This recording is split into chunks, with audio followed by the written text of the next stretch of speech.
Now, Sports Talk with Broads. Here's Hunter Brody. How about that? The Eagles continue to make moves, and it feels like this Robey-Coleman acquisition came out of left field, came out of nowhere. It was surprising. Normally in the free agency period, you hear teams are linked to certain players. The Eagles are communicating with this guy. The Eagles are communicating with the agent, or multiple teams want a specific player. But this, I'm on Twitter and I'm refreshing, and boom, here comes all the tweets. Josina Anderson, of all people, is the first person I saw, and I feel like that shouldn't happen. I feel like that should be banned. Josina Anderson should not be allowed to break anything Eagles related because of everything that occurred last year. She's such a snake, and she's a hate the face for me. There's many people in sports that I can't stand looking at, and she definitely is one of them based off of all of the crap that occurred last year between the unnamed source and Carson Wentz and yada, yada, yada. You understand the story. But she should not be able to break news. Anyway, getting to the news, though, which is the most important part, the Eagles acquire Robey-Coleman, who is a veteran player. He's experienced with over 100 games. He's great in the slot. It's a one-year deal. It's a really solid move. I definitely like it. He is a player who is most known for his hit in the NFC Championship game, which was a pass interference call against the Rams and the Saints. We know that story, too. We talk about knowing Josina Anderson's story. We know this one. It's the reason why you can challenge non-pass interference calls and all that. That was him. He made the play. Yes, it was a pass interference. We know that. I feel like when it comes to the Eagles, this is something that just adds depth to the cornerback position. We saw last year so many damn injuries. Orlando Scandrick had to get picked up off the streets. Guys had to get picked up off the streets all season long until people started to get healthier. And I'm done with that. I don't want another season where that is the philosophy, that is the game plan. Stack up on players. And I feel like you get a guy who has experience, who's been around, who has played a significant amount of snaps, who understands the game at the NFL level. It's such a good move. Now, with that being said, I don't want to blow it out of proportion. Similar to what I said about Will Parks, there's a reason why it's a one-year deal. There's a reason why he was released by the Rams and nobody was chomping at the bits on day one to go after him and to sign him to the team. That doesn't mean he's bad. It doesn't mean he's awful. But it also means that he's not this elite game-changing corner. For the Eagles and for their specific situation, I think it's tremendous for their specific situation, but it's not like this guy shuts down everyone. You can't get by him. He's just a dominating force. No, it is not that. But I like the fact that he's 28. He's going to come in hungry. He's going to feel that one-year contract. Motivated is the word. A lot of these guys that you look at, they're on these one-year deal with the Eagles. The last three guys they brought in, that will fuel them to compete at a high level because they know if they play super well, either the Eagles will re-sign them or anybody else in the NFL will look to add them to the roster in the future. So the one-year contract thing is really big. But now you start to look at what does this mean for the rest of the cornerback room? He will be playing the slot. Well, what does that mean for Avonte Maddox? And it seems like as of right now, if I had to put this thing together in my head, it seems like right now Avonte Maddox will be on the outside, on the opposite side of Darius Slay. And I like that. Now, last year, there were times where Avonte Maddox got torched on the outside. Things didn't look pretty. He had a bad game. He had bad moments. And that doesn't mean that he's awful on the outside. I think he has a good skill set, and I feel like he can do some damage in that position. Is he going to be lethal there? No, but I do think that he is capable of playing there. He is now your second cornerback. And what I mean by that is he's going up against the other team's not first wide receiver because Darius Slay will do that. He's now going up against lesser opponents. So that will totally benefit his game and what he will be able to bring to the table. So on the outside, as of right now, keep in mind, there might be another acquisition in the draft. If you draft a wide receiver early and they need a bunch of wide receivers, there's no doubt about it. But there's still a good chance that they draft a corner in the draft as well. And now maybe it's an outside corner. I would definitely hope so, considering I feel like they have enough in the slot. But my point is, if they draft an outside corner, now what does that mean? If he's drafted in the second round, is he a guy that can automatically play? Now does Avonte Maddox shift back to the slot? There's a lot of question marks because you just don't know what the full roster is at this very moment. But that's why I'm speaking about with where they are right now, it seems like it'll be Darius Slay and Avonte Maddox on the outside. Sidney Jones will be that outside backup, as well as Rasul Douglas at this point, unless he doesn't make the team and this addition pushes him out. He's already on the trading block, so we'll have to see what happens with Rasul Douglas. And then inside, you have Robey-Coleman and Cravon LeBlanc. And then you move to safety, and you got Rodney McLeod, who seems like he'll be an over-the-top guy, with Jalen Mills, who had this article written on NBC Sports Philadelphia. He was talking with John Clark about how he knows that he is filling the role of Malcolm Jenkins. He knows it's going to be a tough task, but that's the role that he's ready to bring on. My point is, it seems like this secondary is starting to shape up, and it seems like it will be very situational, because at certain points you might have three safeties out there with McLeod, Mills, and Will Parks. You might have totally different looks in so many different situations. I feel like it's going to be all over the place. So when I say that, I mean it in a good way. A lot of these players are versatile. They can play in different spots. They can play in different packages. And they have a lot of players right now. I feel like this is a good situation to be in. You can now value these guys in certain packages against certain teams. It's also matchup based. Who's on the other side? Who will they be able to stop? With who?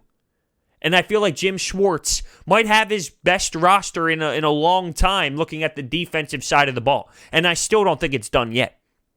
I think they will make more moves, and I feel like they will draft other guys to help out that defense too. But Jim Schwartz needs to be creative, and I do believe that he will be.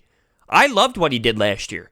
Maybe that was because he was limited in options, so he had to send the blitz more, so he had to do different looks than he's used to, because we known him as this stubborn guy. So maybe now that he has a different group, he is going back to stubborn again. I don't know. We're going to have to wait to see. But I feel like because he has all these players and all these different new guys, that he can implement a totally different game plan every single week. And it starts with the defensive front. And it starts with Hargrave, Fletcher Cox, Brandon Graham, Derek Barnett.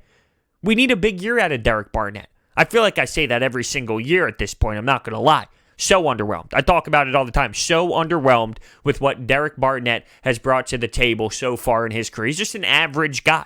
He's an average defensive end. He's not awful. He's not good. He's not great. He's just your average defensive end. Now, every time I mention that to some people, they always respond with, well, look at Brandon Graham. Because Brandon Graham was labeled a bust early in his career.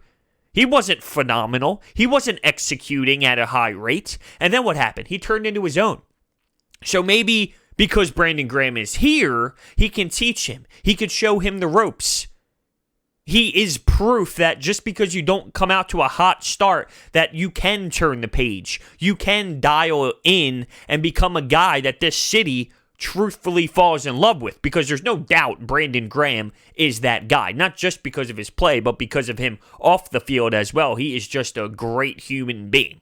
And the way that he interacts with Derek Gunn, I just find it awesome. He's just such a relatable guy, a good father. I mean, it's just awesome to see Brandon Graham. And a lot of people think that Derek Barnett can turn into the same style as Brandon Graham. Not in terms of play, but in terms of coming out to a slow start in his career, and then he grows into his own. He develops into a type of player that can really be beneficial to a team. And I pray that happens, truthfully. I want that to happen. I want him to succeed. I just don't see it. And he's also a guy, and I can't believe I'm getting trapped into a Derek Barnett hole here, although it doesn't really surprise me at the same time. He takes dumb penalties. You know, he's doing things stupid after the whistle. He's costing the team. Late hits. I don't know if I'm there with Derek Barnett, and he has a lot to prove to get me, to connect to me personally. That's all. That's all I'm saying.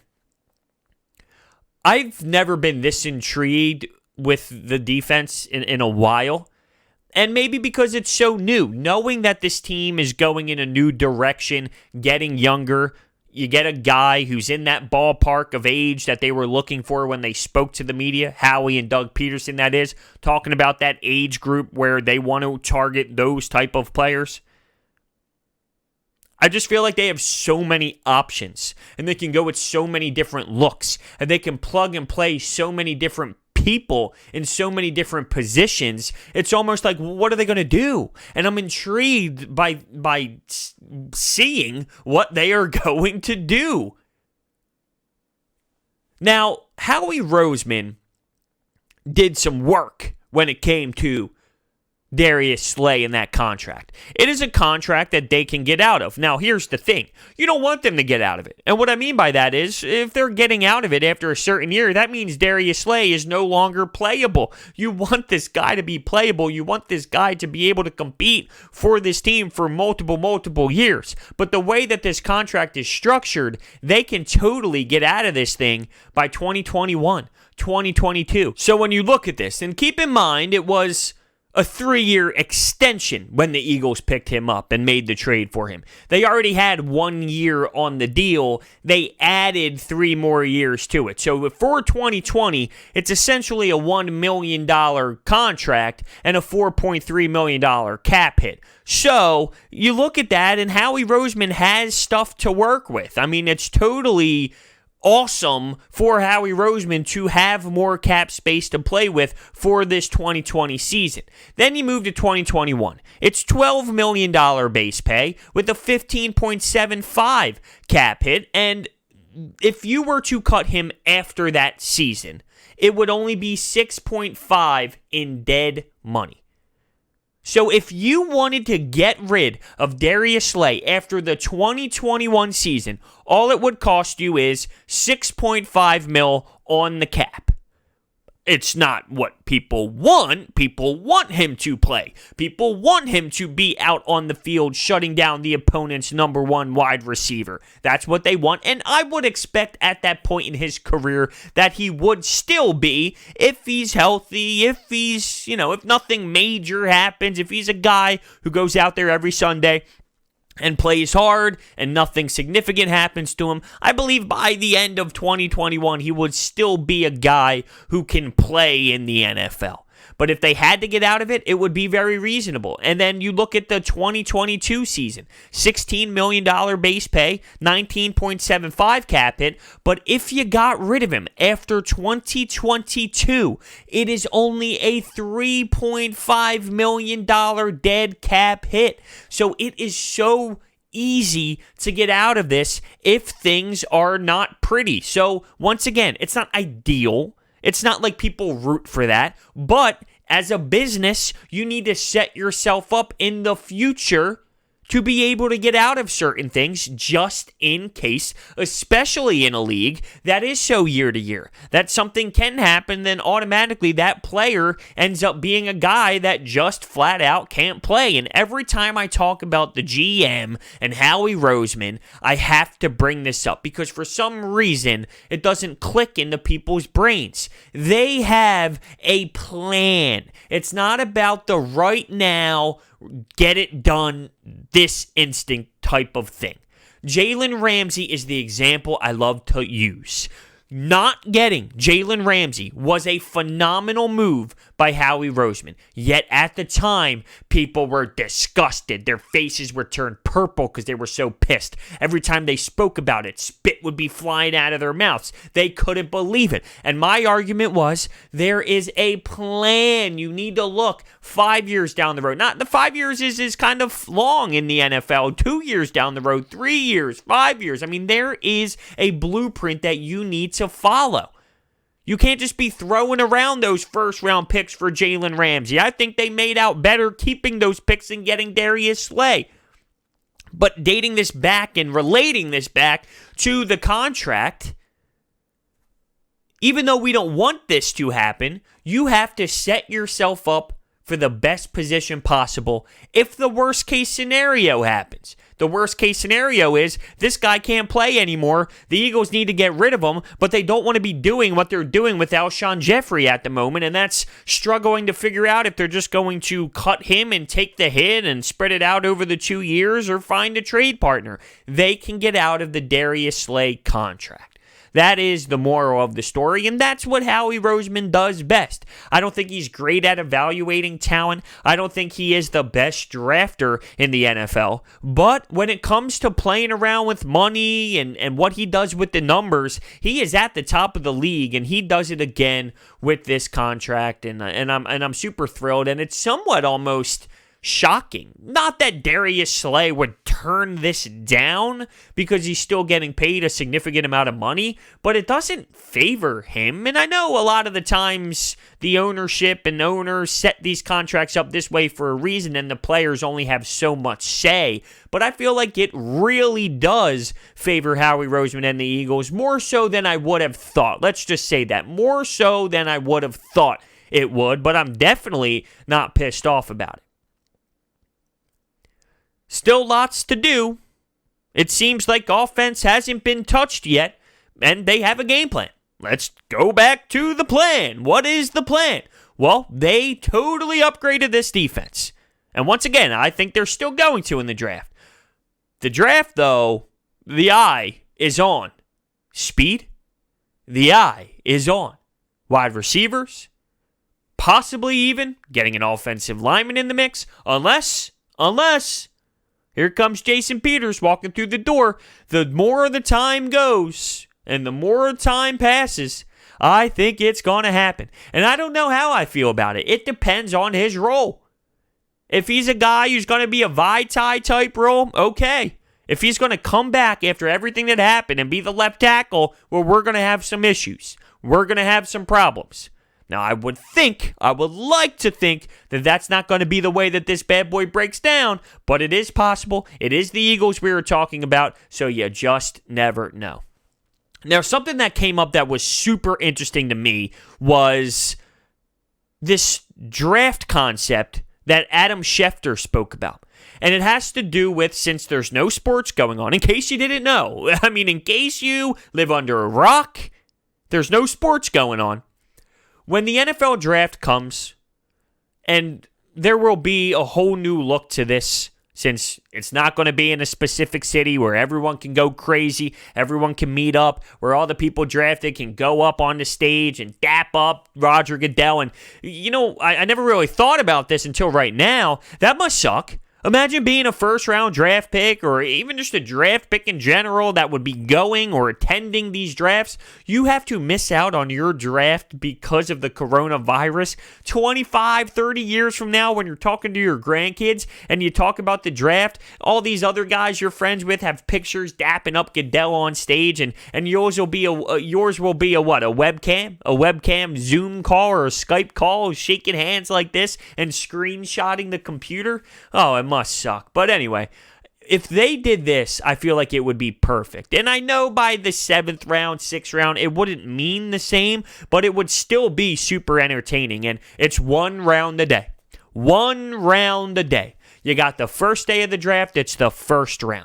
Then the next day, it's the second round, all the way through 7. So even when it's the 4th round, yes, it's less meaningful. We understand it's not the same. It doesn't hold the same value as the first round. But there's just nothing going on. So milk it. Milk it as long as you can. Give us as much football talk as you possibly can. Give us something on SportsCenter. Give us something on ESPN or NFL Network, any of these sports channels.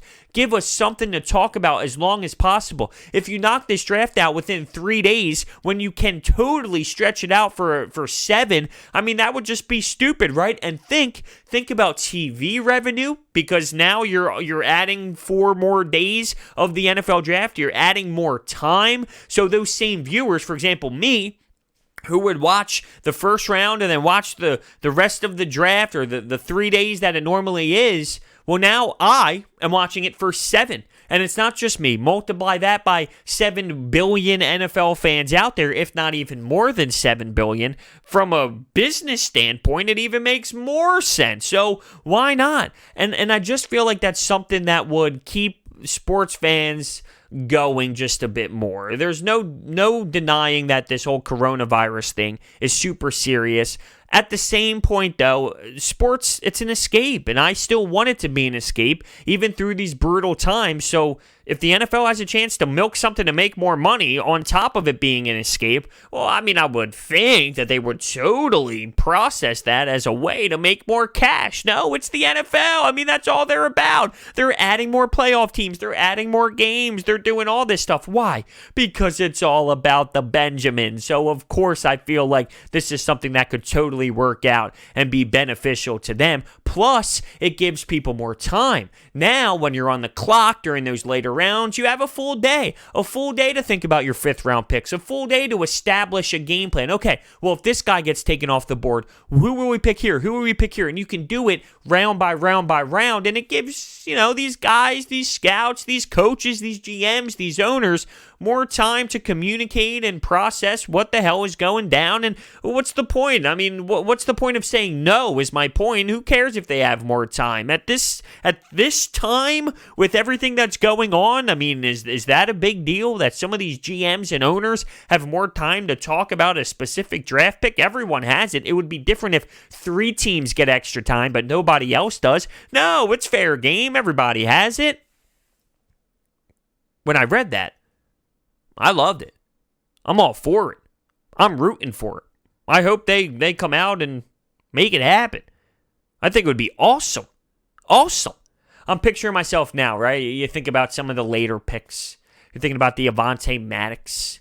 Talking about the Sharif Millers.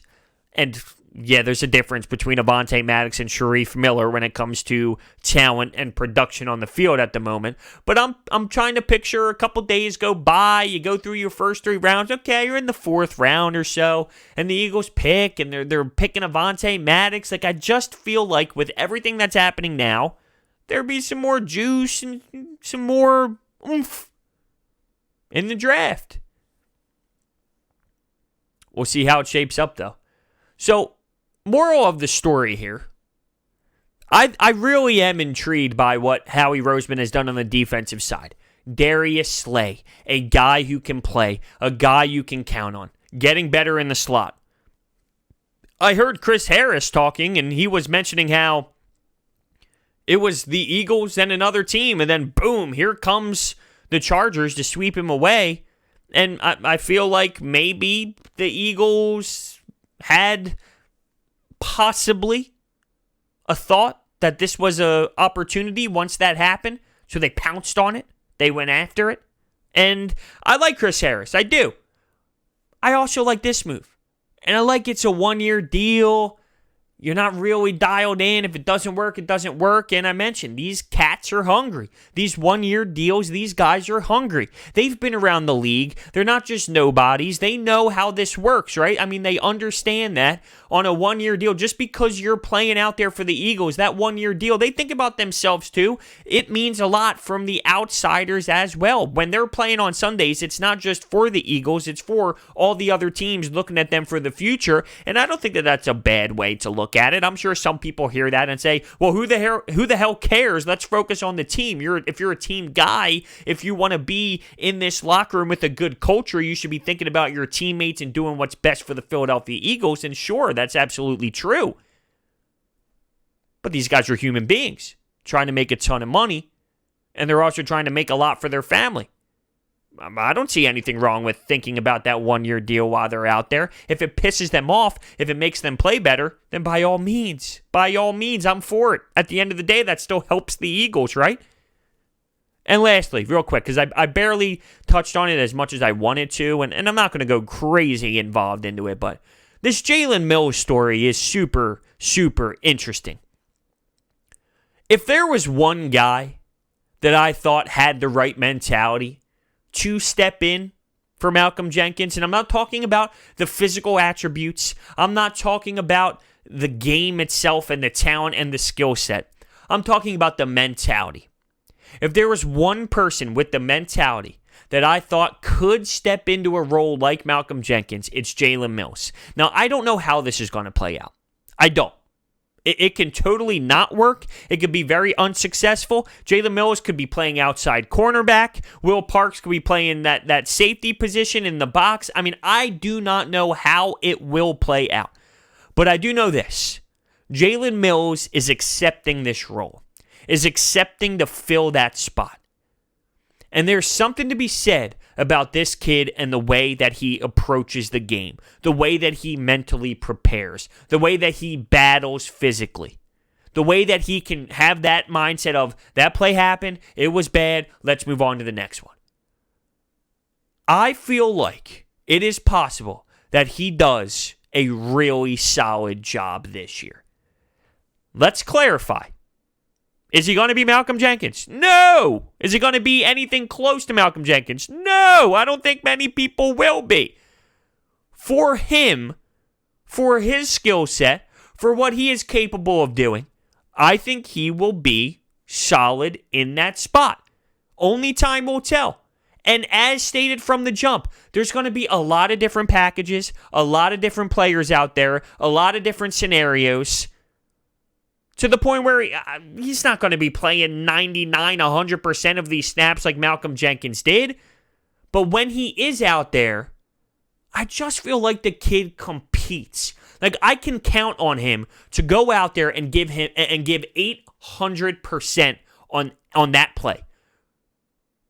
Is that kid going to go out there and make sure that he puts himself in the best position? Yes, I do believe that.